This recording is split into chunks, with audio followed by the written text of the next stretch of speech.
पीले दांत वाली बहू। रंजना कभी ब्रश नहीं करती थी। उसे कितनी बार उसके माँ बाप ने डांटा, लेकिन उसका कोई असर उस पर होता ही नहीं था, जिस कारण से उसके दांत पीले पीले हो जाते हैं। शादी के बाद अरे बहू, वैसे तो तुझ में कोई कमी नहीं है, पर तेरे दांत इतने पीले कैसे हैं बेटा? कैसे मतलब? कोई सर्जरी थोड़ी ना कराइए। वो तो क्या नाम, मैं ब्रश नहीं करती थी तो पीले हो गए। अब क्या करूं?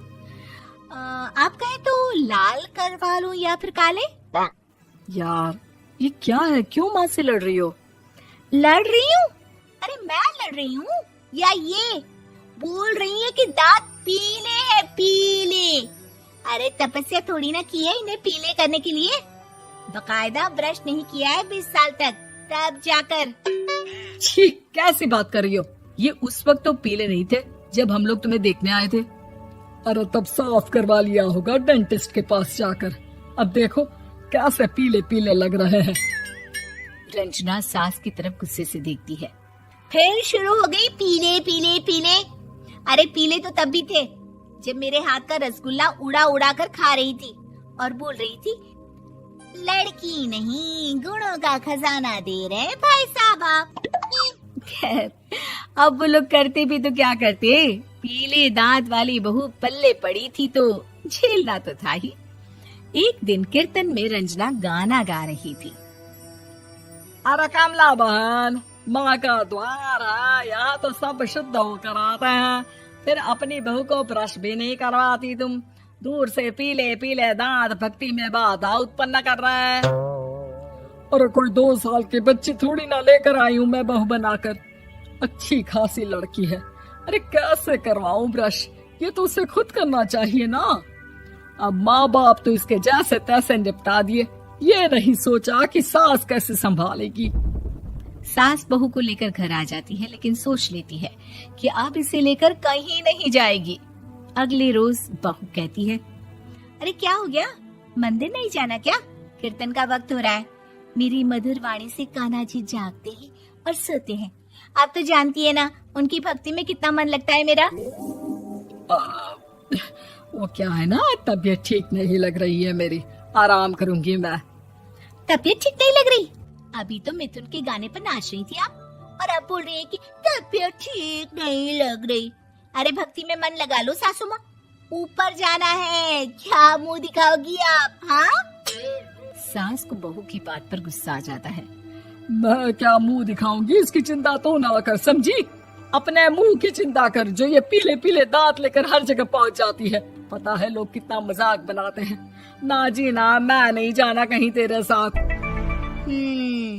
तो ये बात है, कोई ना, मत जाओ, मैं अपने कमरे में ही बैठकर भक्ति कर लूंगी।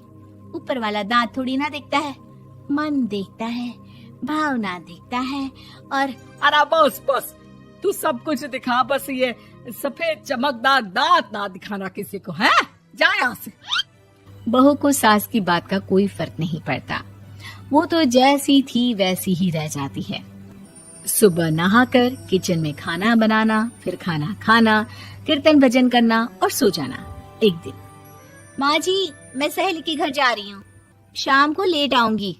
हाँ हाँ तो जाना, मैंने कौन सा तेरी आरती करनी है घर पर बैठकर। रंजना सहेली के घर जाती है, जहाँ वो पार्टी में जाने की तैयारी कर रही होती है। अरे शिखा, कहाँ जाने की तैयारी कर रही है? मैं गलत वक्त पर आ गई क्या? अरे नहीं यार, उल्टा सही वक्त पर आ गया। मैंने ये साड़ी और ज्वेलरी निकाली है यार, शाम को इनके ऑफिस की एक पार्टी में जाना है। बताना कैसा लग रहा है ये सब? नहीं यार, इस ड्रेस के साथ तो वो वाली ज्वेलरी अच्छी लगेगी। हाँ हाँ सही बोल रही है, मैंने ध्यान ही नहीं दिया। वैसे तो हमेशा से मस्त फैशन सेंस रखती है। तो बड़ा जाती होगी ना पति के साथ पार्टी में। रंजना कुछ नहीं बोलती, बस सोचती है कि यार काश ये बात सही हो जाती, पर मैं क्यों नहीं जाती पार्टी में? क्या इन लोगों की कोई पार्टी होती नहीं होगी? रंजना घर आती है और रात में पति से सवाल करती है, एक बात बताइए, आप मुझे किसी पार्टी में क्यों नहीं ले जाते? क्या आपकी यहाँ ऑफिस में पार्टी नहीं होती? पति बेचारा क्या कहता कि दांत पीले हैं तुम्हारे इसलिए। अरे कोई पार्टी होती नहीं हम लोगों के ऑफिस में, तो कहाँ से लेकर जाऊं? और मार्केट, मॉल, कहीं वीकेंड घूमना, कहीं तो। अरे यार, सारे हफ्ते में एक छुट्टी मिलती है, तो सोचता हूँ कि आराम ही कर लूं। क्यों? रंजना मन मार के रह जाती है। पहले कभी सास के साथ मंदिर जाया करती थी, लेकिन वो भी सास ने ले जाना बंद कर दिया। घर बैठी बैठी रंजना बोर हो जाती है। तभी उसे आइडिया आता है और वो मायके जाने का सोचती है। सासू माँ, 2 दिनों के लिए मम्मी के घर जा रही हूँ। अच्छा अच्छा, ठीक है, आराम से जा।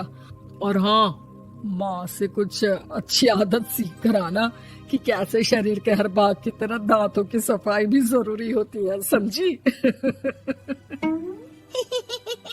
शुरू हो गई ना आप। वो लोग आपकी तरह नहीं है कि छोटी छोटी बात का बतंगड़ बना दे।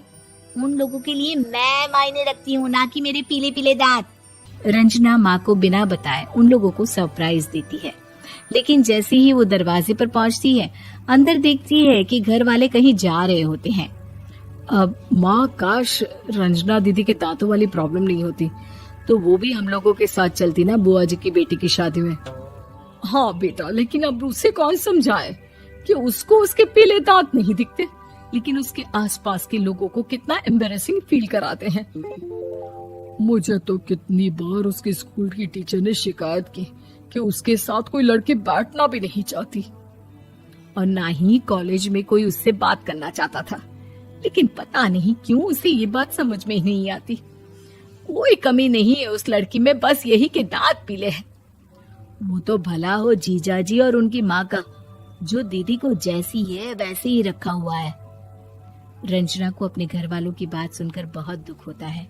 वो सोचती है कि वो क्या करे, लेकिन फिर वो सीधा डेंटिस्ट के पास जाती है, अपने दांत चमकाती है और कसम खाती है कि वो रोज ब्रश करेगी। अरे क्या हो गया? तुम तो 2 दिनों के लिए गई थी ना, पर कोई ना, अच्छा है, चलो आ गई तो। रंजना सास के सामने आकर खड़ी हो जाती है और पूरी स्माइल करती है, उसके चमकदार दांतों को दिखाती हुई। हैं? चले मंदिर। माँ, मुझे माफ कर दीजिए, मैंने आप लोगों को बहुत एम्बैरेसिंग फील करवाया। मैं आज से रोज ब्रश करूंगी।